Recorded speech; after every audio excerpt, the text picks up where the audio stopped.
పశ్చిమ గోదావరి జిల్లా పర్యటనలో మంత్రి లోకేష్ కు నిరసన సెగ తగిలింది. సూపర్ 6 హామీలు ఎప్పుడు నెరవేరుస్తారంటూ మహిళలు నిలదీశారు. తల్లికి వందనం ఎందుకు అమలు చేయడం లేదని ప్రశ్నల వర్షం కురిపించారు. 18 ఏళ్లు నిండిన మహిళలకు ప్రతి నెల 1500 రూపాయలు ఎప్పుడిస్తారని ఆగ్రహం వ్యక్తం చేశారు. ఉచిత బస్సు ఎక్కడా అని అక్కచెల్లెమ్మలు నిలదీశారు. కొత్త పెన్షన్లు రావడం లేదన్నారు. ప్రభుత్వం వద్ద నిధులు లేవంటూ సమాధానం దాటవేశారు నారా లోకేష్. వినతులిచ్చేందుకు మహిళలు రాగా లోకేష్ తీసుకోలేదు. అడుగడుగునా ఆంక్షల నడుమ మంత్రి లోకేష్ పర్యటన సాగింది. ఆర్థిక ఇబ్బందుల్లో రాష్ట్ర ప్రభుత్వంతో ఉంది. అధిగమించి తప్పనిసరిగా ఇచ్చిన హామీని ఇస్తాను అమ్మా, అమలు చేస్తామమ్మా. ఎందుకు చేయమ్మా? పెన్షన్ పెంచామా లేదా? వినమ్మా, ఒక్క నిమిషం తల్లి, పెన్షన్ పెరిగిందా లేదా చెప్పు తల్లి. నిమిషం, ఊర్లో పెన్షన్ పెంచినామా లేదా? భారతదేశంలోనే ఏ రాష్ట్రంలో 4000 రూపాయలు పెన్షన్ ఇవ్వట్లే. ఏ రాష్ట్రంలో వికలాంగులకి 6000 రూపాయలు ఇవ్వట్లే. మనం ఇస్తున్నాం. ఉచితంగా గ్యాస్ పెట్టినాం. అన్న క్యాంటీన్ కూడా ప్రారంభించినాం. ఇప్పుడు రోడ్లు కూడా గుంటలు పూడ్చే కార్యక్రమం మొదలు పెట్టినాం. మీరు చూసారు రోడ్లు ఎంత దారుణంగా ఉండేదో. ఇట్లా ఒక్కొక్కటి చేసుకుంటూ వెళ్తున్నాం. మిగతా కార్యక్రమాలు కూడా చేస్తాం తల్లి, కంగారు చేయకుండా పోయాం. టైం పడుతుంది చేపిస్తాను. ముందు పెన్షన్లు ముందల ఆర్థికంగా 100 సమకూర్చాలి. రైట్, మహిళల నుంచి లోకేష్ కు నిరసన సెగ తగిలింది. ఇదే అంశానికి సంబంధించి మరింత సమాచారం అందించడానికి మా ప్రతినిధి లోకేష్ అందుబాటులో ఉన్నారు. లోకేష్, ఆల్రెడీ అడుగుతున్నారు, మీ దగ్గర ఉన్న అప్డేట్స్ ఏంటి? మహిళలు పోతరాజు, మీ దగ్గర ఉన్న అప్డేట్స్ ఏంటి? పోతరాజు చూసుకుంటే కనుక ఏదైతే నిన్నకు సంబంధించినటువంటి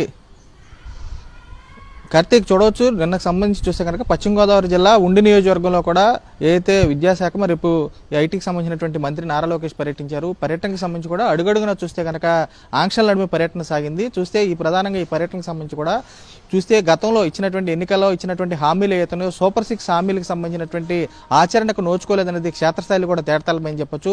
ప్రజల నుంచి కూడా అడుగడుగునా కూడా వ్యతిరేకత ఏ విధంగా ఉన్నది కూడా లోకేష్ కూడా నేను రుచి చూచారని చెప్పొచ్చు. ప్రధానంగా చూస్తే కనుక సూపర్ 6 హామీలకు సంబంధించినటువంటి హామీలు ఏ రోజు నుంచి అమలు చేస్తారు, ఇప్పటి వరకు కూడా హామీలకు సంబంధించినటువంటి అమలు చేయడం లేదని చెప్పి వారు కూడా ప్రశ్నల వర్షం కురిపించడం కూడా లోకేష్ ఒక్కసారిగా కూడా కంగుతున్నటువంటి పరిస్థితి కూడా కనబడుతుంది.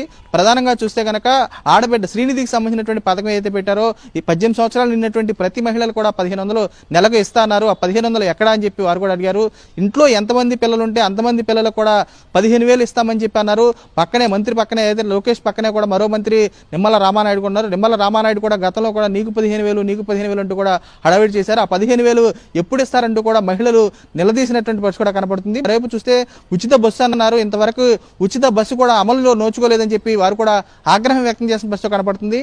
పెన్షన్దారుల నుంచి చూస్తే ప్రధానంగా ఏదైతే అవ్వాతాతలకు సంబంధించి కూడా పెన్షన్ల గతంలో చూస్తే కనుక సకాలంలో అందే ఇంటికి వచ్చి ఇచ్చినటువంటి పరిస్థితి ఉండేది. ఇప్పుడు సంబంధించి చూస్తే కనుక నూతనంగా పెన్షన్ ఎవరైనా పెట్టుకోవాలంటే ఆ పెన్షన్లకు సంబంధించినటువంటి పెట్టుకునేటువంటి అవకాశం లేదు. ఆ పెన్షన్లకు సంబంధించినటువంటి ఎప్పుడు పెంచుతారు, ఆ పెన్షన్లకు సంబంధించినటువంటి ఏదైతే అర్హులు ఉన్నారో వారికి సంబంధించినటువంటి అర్హులు ఉంటుండే దరఖాస్తులు ఎప్పుడు స్వీకరిస్తారని కూడా వారు కూడా ప్రశ్నల వర్షం కురిపించినటువంటి పరిస్థితి కూడా కనబడుతుంది. ప్రధానంగా చూస్తే కనుక ఈ పర్యటనలు కూడా అడుగడుగున మీడియాపై ఆంక్షలు, మరేపు ఎవరైనా వీడియోలు తీస్తున్నా కానీ మరేపు ఫోటోలు తీస్తున్నా కానీ పోలీసులు కూడా అడ్డుకునేటువంటి ప్రయత్నం చేశారు. చూస్తే ప్రజల నుంచి అర్జీలు ఎవరైతే సమస్యలు ఉన్నాయో ఉండి నియోజకవర్గ ప్రజలు ఎవరైతే ఉన్నారో వారు ఉన్నటువంటి సమస్యలు కూడా అర్జీల రూపంలో ఇచ్చేది ముందు వస్తే కూడా పోలీసులు కూడా నిలిపివేసినటువంటి పరిస్థితి కూడా ఉంది.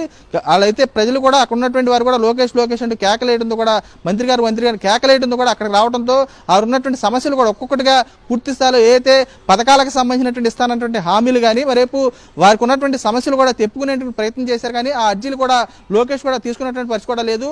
చూస్తే కనుక ఉన్నటువంటి నియోజకవర్గాలకు సంబంధించి ఎక్కడ చూసినా కానీ చూస్తే కనుక అమలు చేయలేని ఆచరణ సాధ్యం కానీ హామీలు ఇచ్చే అధికారంలో వచ్చినటువంటి కూటమి ప్రభుత్వ నేతలు కూడా అడుగడుగున నిరసన శాఖలే తగులుతున్నాయని చెప్పొచ్చు. తాజాగా పశ్చిమ గోదావరి జిల్లాలో లోకేష్ పర్యటనలో ఇది కూడా తేటతెల్లమైనటువంటి పరిస్థితి కూడా కనబడుతుంది. కార్తీక్, రైట్. పోతరాజు, ఆర్థిక ఇబ్బందుల్లో రాష్ట్ర ప్రభుత్వంతో ఉంది. అధిగమించి తప్పనిసరిగా ఇచ్చిన హామీని ఇస్తాను అమ్మా, అమలు చేస్తామమ్మా. ఎందుకు చేయమ్మా? పెన్షన్ పెంచామా లేదా? వినమ్మా, ఒక్క నిమిషం తల్లి, పెన్షన్ పెరిగిందా లేదా చెప్పు తల్లి. నిమిషం, ఊర్లో పెన్షన్ పెంచినామా లేదా? భారతదేశంలోనే ఏ రాష్ట్రంలో 4000 రూపాయలు పెన్షన్ ఇవ్వట్లే. ఏ రాష్ట్రంలో వికలాంగులకి 6000 రూపాయలు ఇవ్వట్లే. మనం ఇస్తున్నాం. ఉచితంగా గ్యాస్ పెట్టినాం. అన్న క్యాంటీన్ కూడా ప్రారంభించినాం. ఇప్పుడు రోడ్లు కూడా గుంటలు పూడ్చే కార్యక్రమం మొదలు పెట్టినాం. మీరు చూసారు రోడ్లు ఎంత దారుణంగా ఉండేదో. ఇట్లా ఒక్కొక్కటి చేసుకుంటూ వెళ్తున్నాం. మిగతా కార్యక్రమాలు కూడా చేస్తాం. తల్లి కంగారు లేదు. చేయకుండా పోయాం.